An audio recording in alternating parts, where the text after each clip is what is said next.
can hear the hum of the fluorescent lights across the store now. I never used to be able to, or maybe I always could, but subconsciously filtered out the sound. Either way, I can't afford to be unobservant anymore. I have to remain in the present moment at all times. I used to love being lost in my own world, imagining stories and exciting scenarios. As I swept the floors, restocked the inventory, and even interacted with the customers from behind the counter, there would always be some percentage of my brain off doing its own thing. Those days are over. The ignorant illusion of safety I've been living in has now been irreparably torn away. I'm a 25-year-old man, finishing my last year at university, going for a degree in criminal justice. I'm pretty solidly built, not a bodybuilder by any means, but I do work out a few times per week, and that probably makes me stronger than your average guy. So I was never really afraid working the overnight shift. I always figured I could handle myself against any late-night weirdos who wander in. And with what I've learned about the criminal mind through my studies, I thought I knew the signs to be on the lookout for, but I was wrong. I had assumed simple robbery and maybe a few obstinate drunks were the worst problems I would ever have to deal with. That was before I understood that evil takes many forms. It all started about a month ago, one night around 11 p.m.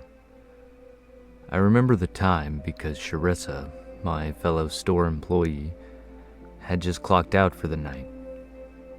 She works the 3 p.m. to 11 p.m. shift, and my shift starts at 10 p.m., so we see one another all the time, but only for an hour.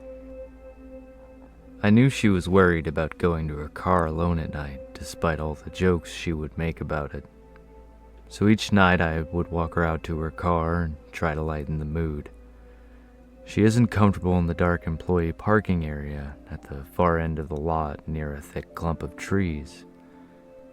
Each night I temporarily close and lock the doors to the store while both of us are gone. On that night, after saying goodbye, she hopped in the driver's seat and I turned and started back towards the store. A few steps into my journey, my shoulders hunched against the biting January air, I glanced up. It was already standing in front of the double glass doors, a black silhouette against the yellow light from the store. The dark shape stood tall, wearing a long black coat and a wide-brimmed hat. It almost looked like a mobster from an old gangster movie or something. Its back was to me, as it stood just staring into the store. As I drew closer, the dark shadow didn't turn to the sound of my steps. I could feel my heart beating faster as I approached, eventually standing right next to it to unlock the door. As I fumbled with my keys, the dark stranger finally turned to look at me. A man's pale face with a vacant, dead look in his eyes was just barely visible through the shadows. For just a second, it was as if I were standing next to a corpse, with no expression whatsoever or the faintest hint of life in its eyes. And then it smiled. For the first time in my life, I watched the supernatural reveal itself, right in front of me. The smile stretched too far. It wasn't just a big smile, it was an impossible smile. The closed mouth extended almost all the way to the earlobes on both sides of its head. My eyes grew wide, and my heart was pounding in my ears. Almost instantly, as if it realized it had overstepped the bounds of normal human behavior, the smile vanished and the face returned to its previous dead expression. I didn't know what to say. or what to do. I felt that commenting on the impossible smile would only encourage it to come back, and that was the last thing I wanted. There was only one thing I was sure of. I wasn't standing next to a human. I stood next to an it, not a he. I just reverted to doing what I was already going to do, because that's all I could think of.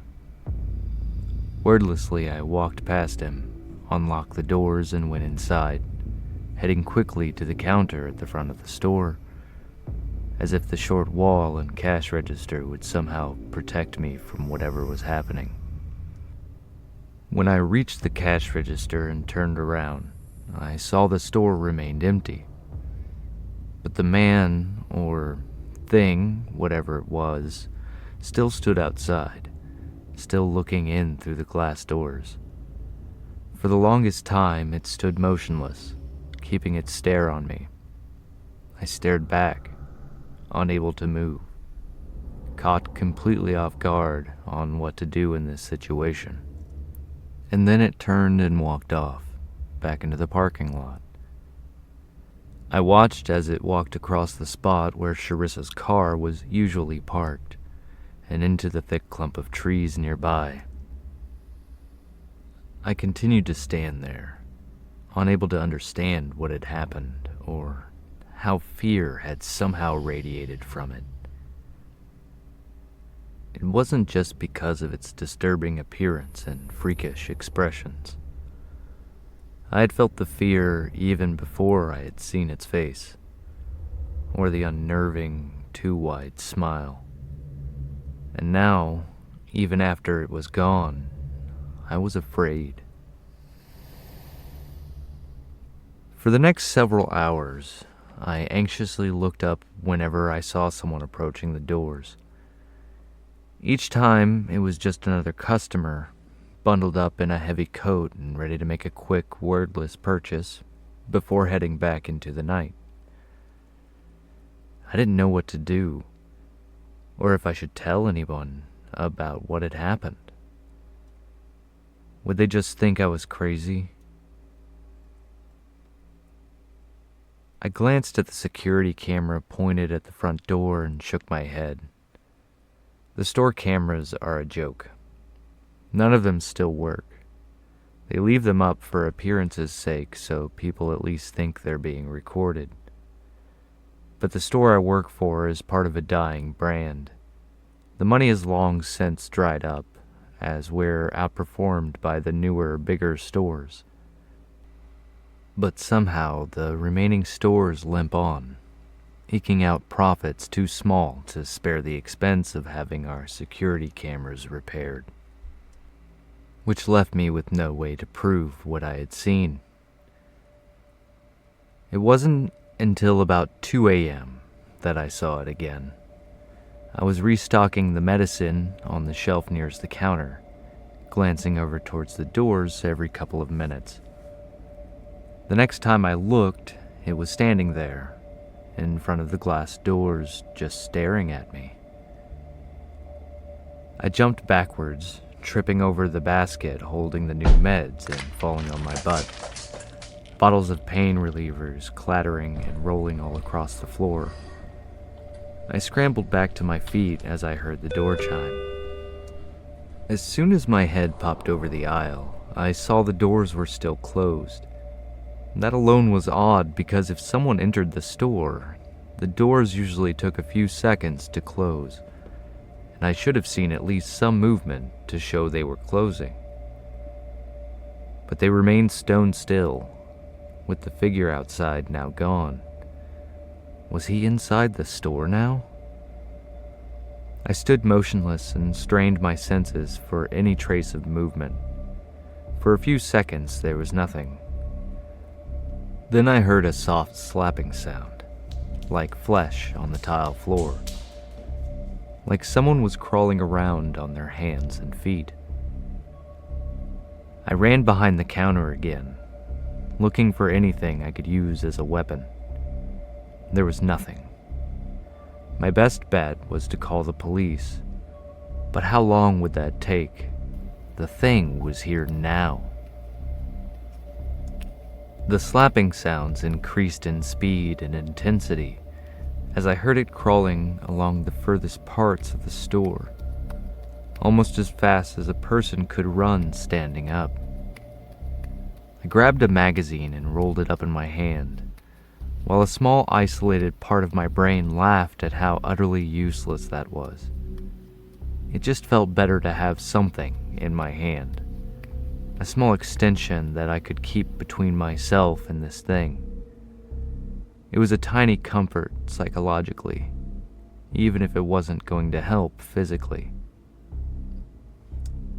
The fleshy slapping sounds increased even further in speed as whatever it was came to the very last aisle. I braced myself for whatever was about to appear, but all the sound suddenly stopped. He was still there. It was still there, just behind the last aisle. The store grew supernaturally quiet. I couldn't even hear the ticking of the clock behind me. Then, in slow motion, like a nightmare coming to life, the head came into view. It wasn't low to the ground like someone on all fours. It was near the top of the aisle. It was near the top of the aisle and rising ever higher. It was wearing the same wide-brimmed hat as before, but the face was almost totally unrecognizable. The eyes were wide open, staring. At first, I thought they were entirely white, until I spotted the black pinprick pupils on the center of each. The smile was back, this time a full-blown grin with the lips pulled back and teeth exposed. They were entirely normal-looking human teeth, but there were far too many of them, stretching from ear to ear in a hideous parody of a smile. I saw as it slowly came around the corner that it was still rising from being on all fours, but its neck had stretched out to an infeasible length, putting its head near the ceiling. The limbs, too, were growing, stretching out longer with each passing second. And then it was as if my body took over, when my brain no longer knew what to do. My primal instinct to survive kicked in, and I was turning, sprinting down the store. Not towards the front doors, which were still too close to the thing, but to the walk-in refrigerator on the far right side, where we keep all the cold drinks in storage. The door itself was thick, heavy, and solid, but the room it led into was far from secure. The entire wall on one side was made of easily opened glass doors, with only the trays of drinks between the inside and out. But I didn't know where else to go. It was between me and the exit. I could hear the thing scrambling around on the floor outside the walk-in, so I slammed the door and locked it from the inside. Then I ran down the refrigerated aisle until I reached the small walk-in freezer in the very back. I paused. The freezer had a thick metal door, every bit as solid as the walk-in fridge, and it had no glass walls, or even windows. It undoubtedly looked more secure and would hide me better. But I also knew that without my coat, I wouldn't be able to stay in there for very long. It also didn't lock from the inside like the walk-in door could, so it really wasn't any safer. I stood by the freezer door, shaking hand on the lever, ready to open it and run inside at the first hint that something else would enter the walk-in. I waited, trembling as much from fear as the cold. My vision occasionally slightly obscured from my breath turning into condensation in the air. After what seemed like hours, I heard the front door chime again. Was that the thing leaving? Or did someone new come in? A few moments later, I heard a male voice call out, "Hello? Is anyone there?" I relaxed just a little. If the thing was still out there, this new person would have seen it. I walked over to the trays of soda and peered between them, through the glass door and out into the store. It seemed empty, save for one short, bulky person wandering up to the counter. With shaky legs, I walked towards the door and unlatched it. I held on to it at first, for fear I would suddenly be pulled open by a great force, and the thing would be standing there. But nothing happened, except for the man calling out for service one more time. "Hey, I need a pack of cigarettes. Is anybody here?" I slowly pulled the walk-in door open to see no unearthly terrors waiting on the other side. The store seemed as normal as it ever had. I slowly walked out and turned towards the counter. "Oh, there you are," the stout, Hispanic-looking man exclaimed. "Yeah, can I get, you okay, pal?" I looked at the concern written across his face. "Yeah." My voice came out almost in a whisper, raspy and a little shaky. "You're as pale as a ghost.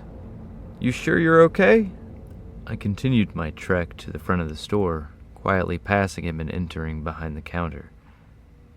"Yeah," I said again, a little more strength in my voice this time. "What brand did you want?" He told me, and as I was handing them over, he said, "Must be working too many overnights, eh, pal? Make sure you get a good night's rest when you can." His smile faded quickly when I didn't return it, and he quickly pocketed the pack and left the store. As he left, I saw the glowing red numbers on the clock above the slowly closing exit door read 4:08 a.m. I was alone in the store again, or so I hoped. An hour and a half later, Patrick, the manager, came in for his shift and allowed me to clock out a bit early when I told him I didn't feel well. He's a nice guy. We've never had any problems, but there's no way I could tell him what happened. I didn't think there was a way to tell anyone what happened.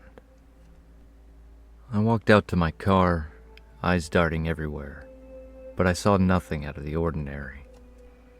Quickly, I unlocked my trusty old Honda's driver's side door and slid behind the wheel, before whirling to check the back seat, just in case. A few empty protein packets on the backseat floor were all that lay behind me. I slowly turned and drew a deep breath, closing my eyes, forcing myself to be calmer. I had felt helpless, almost hopeless, for most of the night, a part of me believing that I wouldn't see the morning sun again. Now that it was here, I felt my resolve and strength gently rise with it. I didn't know what exactly had happened, but I was determined to never feel that way again. Many people would have perhaps quit this job by this point, but I didn't want to. And it wasn't out of bravery, or because I needed minimum wage money so desperately that I was willing to face an unspeakable horror. But it was because of that unspeakable horror that I knew I needed to stay. For the rest of my life, I knew I would be looking over my shoulder, fearing the dark. I could run, but I would never really stop running, at least not in my mind. I wanted to face this thing head on. I was a criminal justice major. I had always wanted to defeat evil. I had to win so I could be free. I did not want to ever feel the same way I had a few hours earlier, and it was up to me and me alone to take steps to ensure that. I had never before felt my world shaken like this. I had felt a sense of confidence in almost everything I did, and I was ready to reclaim that feeling by defeating what made me afraid. First things first, I thought, I would need to bring my Glock 19 into work for my next shift. The small but powerful handgun would be easy to conceal.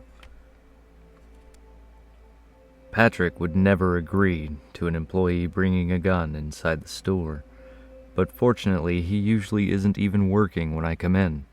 It's not like Charissa gives me a pat-down each shift to make sure I don't have weapons. Maybe I'll need it, maybe I won't, I thought. But one thing I do know for sure, I won't be running next time. If I saw the thing again, I'd hold it at gunpoint, while recording it with my phone. Once I had all the evidence I needed, I'd call the police and let them look at it. That was plan A. But if the thing rushed me, well, a disgusting, distorted dead monster is pretty good evidence as well. Hey, maybe I'll get famous from this. I could figure out a way to make money from it. I hope the thing does show up tonight. This could turn out to be a good thing in the long run. The thoughts comforted me, increasing my resolve to actually return for my shift that night. I slept like a log as soon as I got home. The adrenaline that had pumped through me earlier had drained me thoroughly. Upon waking to the alarm on my phone that evening, I was pleased to find the confidence was still there. By the time I was driving back to the store for my next overnight shift, I felt ready. Powerful even. Nothing was going to stop me.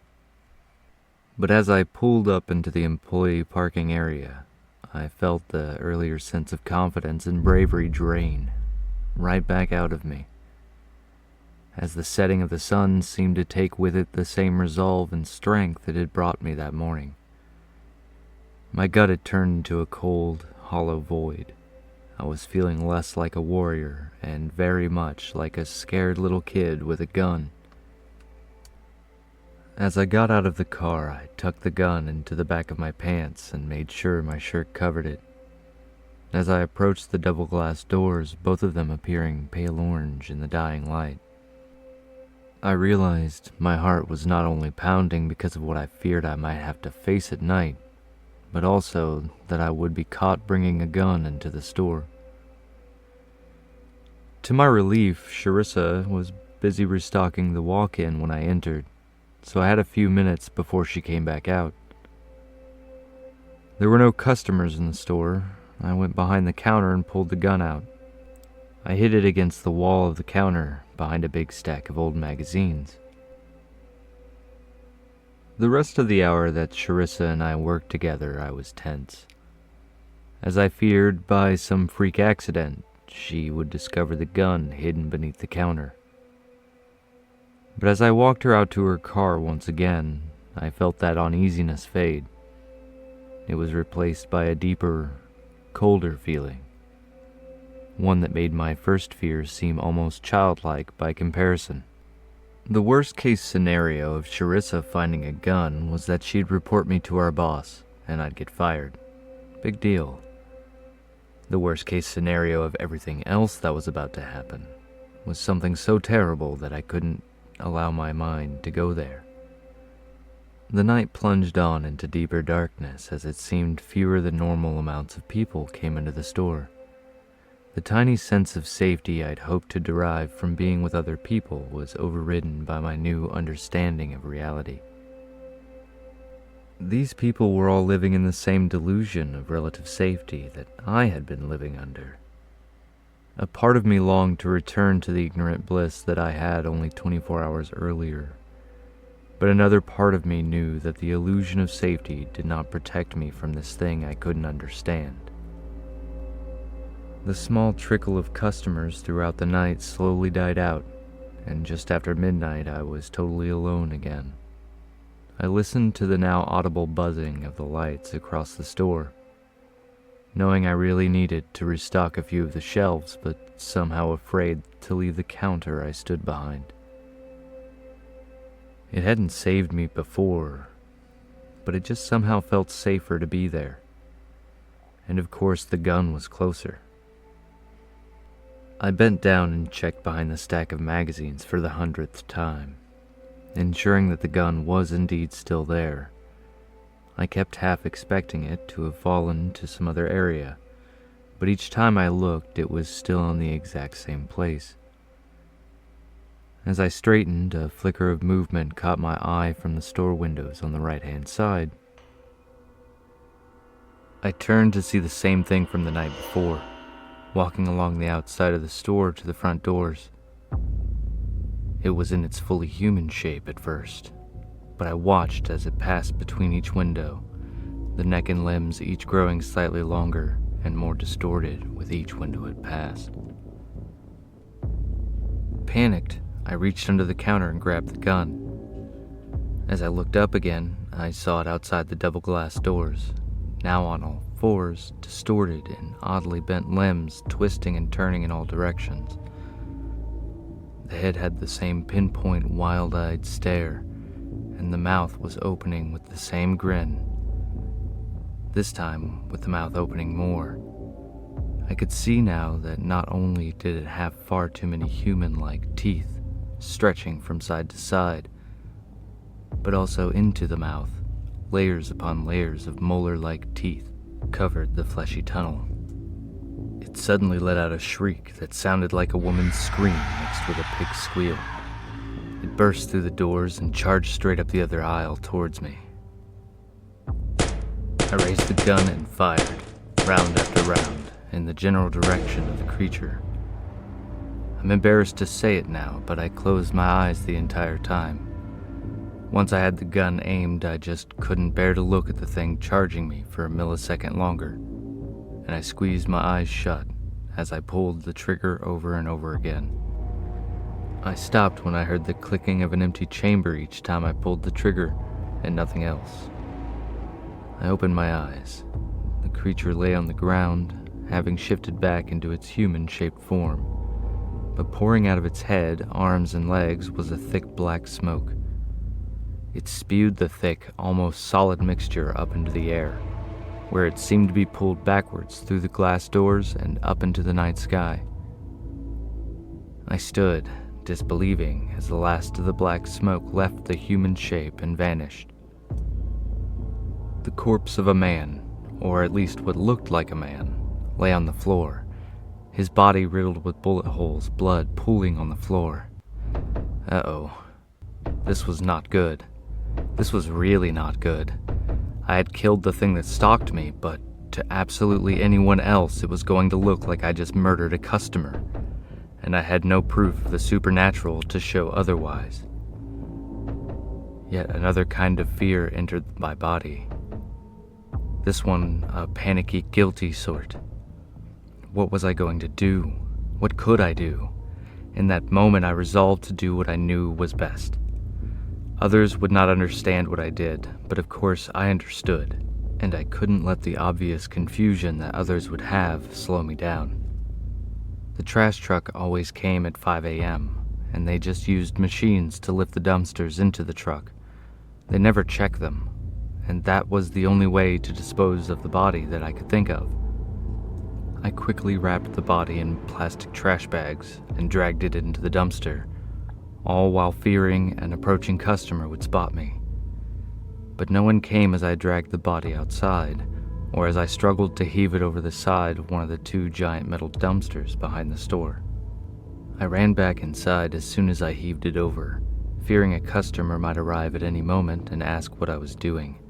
But there was no one, and I was left alone to scrub the floor and battle with my fear-ridden, guilty thoughts. What will happen if the body is discovered and traced back to me? Will there be any sign during the autopsy that it isn't really a man? Or maybe it is a man, possessed by some dark force that left after I killed him, leaving him as a very human corpse.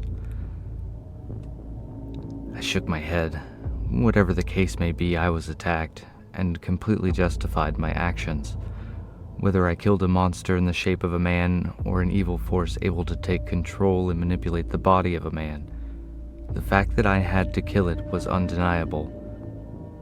There was no telling who it could have killed after it was finished with me. I had probably just protected a lot more people along with myself. Nevertheless, the haunting guilt and fear followed me for the rest of the night. It was nearly as much of a relief to see Patrick entering the store to relieve me when morning came as it had been the morning before. I had already pocketed all the shell casings, and I found one missed shot, which had buried itself in a large package of flour near the store entrance. I bought that flour package myself and already had it stored in my car. I drove home feeling the early morning light on me, and a small sense of accomplishment within me started to grow. I had done it. I had faced my fear and defeated it, saving who knows how many others' lives in the process. As with the morning before, I felt completely drained, but the guilt and fear were fading away entirely, leaving me with a sense of achievement. As soon as I arrived home, I went to bed and slept deeply. To my pleasant surprise, the feeling of accomplishment was still with me when I woke up. Even though I realized I had been sleeping for an unexpected 10 hours, it was with me as I did the assignments on my last few classes, as I cleaned my apartment, and as I got ready for work. I brought my gun with me again, less for protection this time and more like a trophy. It was like my friend. It had brought me through a really dark, scary experience, and now I was happy to keep it with me. I walked through the double-glass doors confidently this time. As I arrived at work, I talked and laughed with Charissa, stocked the shelves and swept the floors, and found myself feeling more like my old self. No better than my old self. I felt almost on top of the world. I suppose that happens when you come through the other side of a life-or-death experience. But it wouldn't last. Later that evening, after Charissa had left and I was the lone employee once again, what looked to be a dad and his 2 young daughters came inside. The girls, who looked to be around 6 or 7 years old, browsed the candy aisle, while the dad went to the refrigerated section where we keep alcoholic drinks. I smiled at the girls as they quietly whispered to each other about their favorite candy. They were both so quiet, they almost appeared to be a little scared. I looked over at the dad. He had stopped looking at the beer and had turned his head to face me. I watched as he slowly smiled at me, the line reaching from ear to ear. His eyes grew wide, the whites taking over as the pupils shrank into tiny pinpoint dots. I stared, unable to believe that I was seeing this nightmare take place again. I felt my stomach drop, and the old fear I thought I had left behind returned in full force. And then, without a word, the man, or thing, returned his facial features to a flat, expressionless, normal look, and turned once again to look at the beer. I was stunned. I glanced over at the fearful girls, who were glancing over towards his direction, and then back to each other, like they were hiding from him. The gun suddenly didn't feel like a simple trophy, but once again a lifeline I would have to cling to. As I reached behind the counter, behind the magazines, I heard him approach. My head shot back up to see him place a 6-pack of beers on the counter, his head down as he fished for his wallet. The little girls came up alongside him, each placing a bag of candy next to his beer. My heart was thudding in my chest. He looked back up at me with a strange expression, but not an inhuman one. He handed me his credit card. One hand found my gun and I clutched it tightly as I stood up straight, gun still hidden behind the counter but pointed straight at him. With my other hand, I slowly, gingerly reached for the card. He didn't move but continued to stare, holding the card out to me. I took it and put it in our credit card reader, looking at the name on the card. I memorized it. I ran the card through our ancient credit card reader and handed him the receipt. I've done this so many times I can do it with one hand, which was absolutely necessary because there was no way I was going to loosen my grip on the gun beneath the counter. The girls took their bags of candy as he took his card back and scooped up the 6-pack. He looked at me again as his face contorted once again into a grisly, open-mouthed smile. I could now see the entire inside of his mouth was totally lined with teeth. My finger tightened on the trigger, shaking. Just before I could squeeze, his face reverted back to normal and he turned and walked towards the doors, the girls in front of him. The thought of shooting flashed through my mind, but I knew I might hit the girls. And before I could decide what to do, they left. I walked around the counter and stood by the window, watching as they piled into a rusted old Jeep. When the lights came on, I could see the tag light illuminate the license plate. I memorized the sequence of letters and numbers, then ran back behind the counter and wrote them down before I could forget, along with his name. Now I had his name, and his license plate number. He might come back, he might not, but at this point I wasn't concerned about myself. I was concerned about the two little girls with him. They were apparently in the custody of a monster in human flesh. I remember their frightened eyes. I knew there was no telling what he did to them, or planned to do in the near future, but I knew what I planned to do. For the average person, a license plate number would not help them find a vehicle's owner. But as a criminal justice major, I knew police often used an ALPR system to help them discover the owner of a vehicle, along with their home address. I had his name and his license plate number, and I know certain backdoor websites that used pirated ALPR programs to essentially do the same thing. I spent the next several hours on the computer behind the counter tracking him down, or at least the bag of flesh that used to house his soul. Finally, I found his address only 15 minutes away, and so at 3 a.m., with no one at the store, I locked the front doors and put the newly discovered address into my GPS. To make a long story short, the inhuman creature masquerading as a man will not be harming those little girls anymore.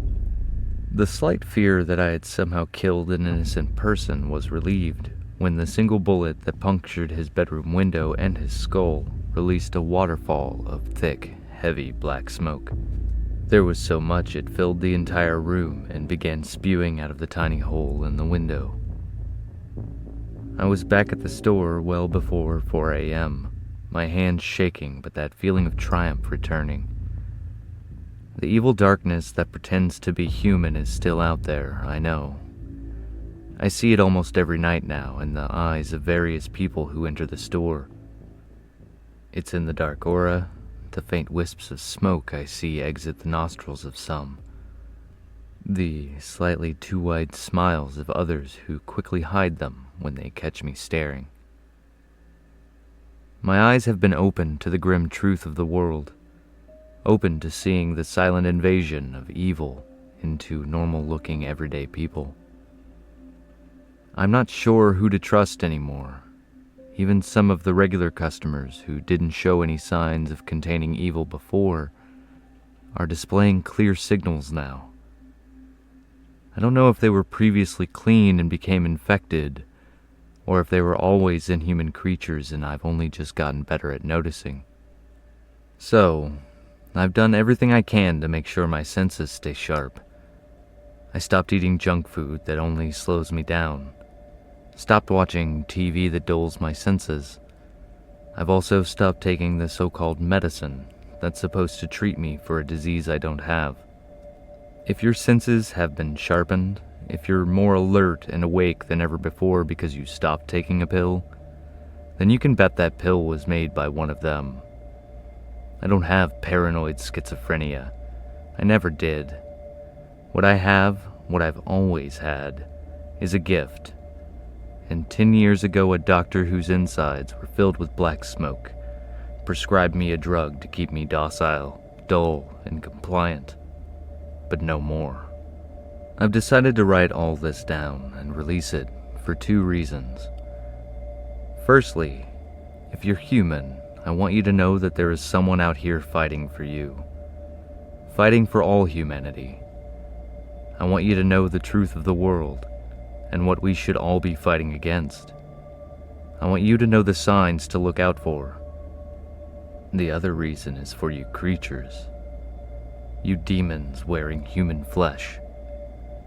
If you're hearing this, I want you to know I am here. I can see you. I want you to be afraid. I intentionally left the details of where I live and the store I work in vague, so you can't track me down. But I could be anywhere. I could be in your hometown. I could be that clerk behind the counter that just took your credit card. I want you to know, if you come into my convenience store, I will see you for what you really are. And once I have your information, there will be no escape.